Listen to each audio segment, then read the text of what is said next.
Hello everyone, welcome back to my channel. तो इस part की शुरुआत में हम हुआई की मॉम को देखते हैं। वो चियोंगहा की मॉम का मैसेज का रिप्लाई करती है कि मैं हुआई की मॉम हूँ और मैं भी आपसे मिलना चाहती हूँ, और वो उन्हें एक रेस्टोरेंट में मिलने के लिए बुलाती है। अगले सीन में चियोंगहा की मॉम उसी रेस्टोरेंट में उनसे मिलने आती है। तभी वहाँ पर हुआई की मॉम भी आ जाती है। चियोंगहा की मॉम उनको देखकर एकदम हैरान होती है। वो कहती है क्या आप यहाँ पर डिनर करने आए हो? इस पे वो कहती है नहीं, मैं यहाँ पर तुमसे मिलने आई हूँ। ये सुनकर वो एकदम शॉक्ड हो जाती है। हुआई की मॉम कहती है चियोंगहा जियोंग का बड़ा भाई है। चियोंगहा की मॉम तो एकदम शॉक्ड थी। इसके बाद वो दोनों बैठ के बातें करने लगते हैं। हुआई की मॉम कहती है मैं उस लड़की को अपनी बहू कभी नहीं बनाऊंगी जिसकी वजह से मेरे छोटे बेटे की जान गई है। इस पे चियोंगहा की मॉम कहती है वैसे भी मैं भी नहीं चाहती कि तुम्हारे परिवार का कोई मेरी बेटी की लाइफ में आए। ये सुनकर हुआई की मॉम बहुत ही ज्यादा गुस्सा हो जाती है। वो कहती है तुम कहना क्या चाहते हो? एक तो तुम्हारी बेटी है जिसकी वजह से मेरी बेटे की जान गई है, और उल्टा तुम हमें बुरा ठहरा रही हो। इस पर वो मन में कहती है वो मेरी बेटी नहीं है जिसकी वजह से तेरे बेटे की जान गई है। वो खुद अपने मौत का जिम्मेदार है, उसने खुद अपनी जान ली है। लेकिन चियोंगहा की मॉम ये उनके मुंह पे नहीं बोलती है।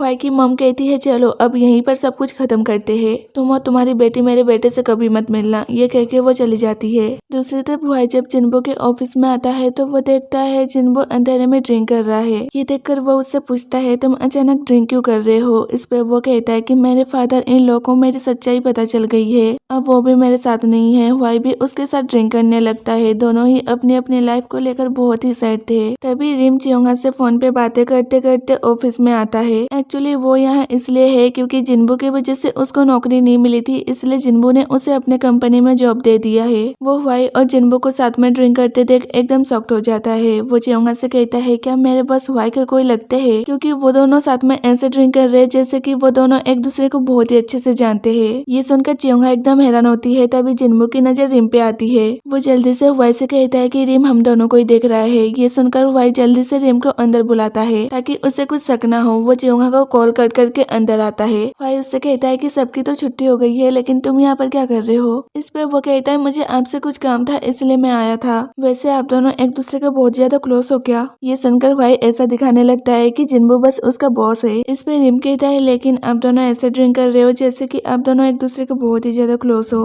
भाई कहता है नहीं ऐसी बात नहीं है बॉस, इसलिए मेरे साथ ड्रिंक कर रहे हैं क्योंकि अगला प्रोजेक्ट उनका एम्प्लॉय के साथ ड्रिंक करना है। जिन्बू भी कहता है हाँ मैं एक्सपीरियंस कर रहा हूँ कि एम्प्लॉय के साथ ड्रिंक करना कैसा होता है, और क्यों ना एक फोटो भी लिया जाए। हुआई उन दोनों की ड्रिंक करते हुए फोटो लेता है। इसके बाद जिन्बू कहता है अब हुआई तुम्हारी बारी। ये सुनकर हुआई सोचता है ये कुछ ज्यादा ही एक्टिंग के अंदर नहीं घुस रहा, लेकिन फिर भी उसको रिम के साथ फोटो लेना पड़ता है। इसके बाद जिन्बू मसाज चेयर पे बैठ के मसाज लेने लगता है और हुआई और रिम आपस में बातें करने लगते हैं। रिम हुआई से कहता है तुमने चियोंगहा को डम क्यों किया? वो बहुत ही अच्छी लड़की है, उसमें ऐसा बुरा क्या है? इस पे वो कहता है उसमें कुछ भी बुरा नहीं है। ये सुनकर रिम कहता है तो तुम्हारी प्रॉब्लम क्या है, तुमने उसको डम क्यों किया? हुआई बताता है क्योंकि मेरी मॉम चियोंगहा को एक्सेप्ट नहीं कर रही है। ये सुनकर हुआई गुस्से में कहता है तुम्हारी मॉम चियोंगहा को एक्सेप्ट नहीं कर रही है, इस वजह से तुमने उसको डम कर दिया। मुझे तुमसे ये उम्मीद नहीं थी। ये कहकर वो वहाँ से चला जाता है। इसके बाद अगले दिन रिम चियोंगहा से मिलता है। वो उसे बताता है कि हुआई ने तुम्हें अपनी मॉम के वजह से डम किया है क्योंकि उसकी मॉम तुम्हें एक्सेप्ट नहीं कर रही है। ये सुनकर चियोंगहा और भी ज्यादा गुस्सा हो जाती है कि हुआई मुझे बस अपनी मॉम की वजह से डम कर रहा है, उसने मेरी फीलिंग को बिल्कुल भी नहीं देखा। दूसरी तरफ सियोल के डैड और सियोल साथ में ड्रिंक कर रहे थे। सियोल के डैड सियोल से माफी मांगते हैं क्योंकि वो हमेशा जिन्बू को अच्छा समझते थे। तभी उसकी मॉम भी आती है। वो कहते हैं क्या मैं इस घर का मेंबर नहीं हूँ? इस पे उसकी मॉम कहती है ये आप क्या कह रहे हो? डैड कहते हैं तो तुमने मुझे ये सब पहले क्यों नहीं बताया था?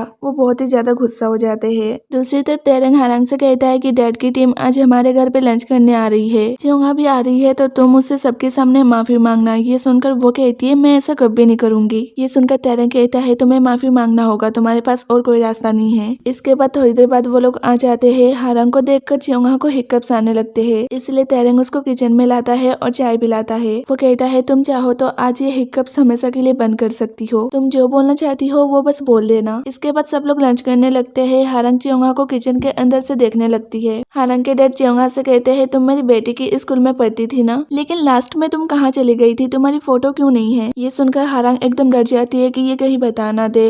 वो अपने भाई के पास जाती है और कहती है तुम यही चाहते थे ना, अब तुम खुश हो ना? इस पर वो कहता है खुश तो तुम्हें होना चाहिए, तुम्हें एक मौका मिल रहा है अपनी गलती सुधारने का। तभी उसके डैड किमची लाने के लिए कहते हैं तो तेरंग कहता है डैड जो कह रहे हैं वो करो। वो बाहर किमची लेकर आती है। चियोंगहा उसको देखकर कहती है मेरी फोटो एल्बम में इसलिए नहीं थी क्योंकि मैंने स्कूल छोड़ दिया था। हारंग के डैड कहते हैं तुमने स्कूल क्यों छोड़ा था। हारंग तो एकदम डरी हुई थी कि अब तो सब गया, लेकिन चियोंगा नहीं बताती है। वो कहती है कि कुछ प्रॉब्लम की वजह से मुझे स्कूल छोड़ना पड़ा। ये देखकर तारंग एकदम हैरान होता है कि चियोंगा ने कुछ नहीं बोला। वो चाहता था वो यहाँ पर खुद बोल सकता था, लेकिन वो नहीं चाहता कि वो उन दोनों के बीच में आए। इसके बाद अगले दिन सियोल रेडियो सेंटर से काम करके बाहर आती है तो वो कुछ एरो के निशान बने हुए देखती है। वो उन एरो के पीछे जाने लगती है तो उसको एक हार्ट दिखता है और उस हार्ट के सामने जिन्बू खड़ा था। वो सियोल के ऊपर फेक स्नो स्प्रे करने लगता है। वो कहती है ये तुम क्या कर रहे हो, मुझे स्नो पसंद नहीं है, खासकर फेक स्नो। ये सुनकर वो रुक जाता है। सियोल कहती है कि तुम यहाँ पर क्या कर रहे हो। वो कहता है ऐसे ही, मैं तुम्हें देखने आया था। वो यहाँ पर फिर से अपने बातों से पकाने लगता है, लेकिन इस बार सियोल उसे कुछ नहीं कहती है।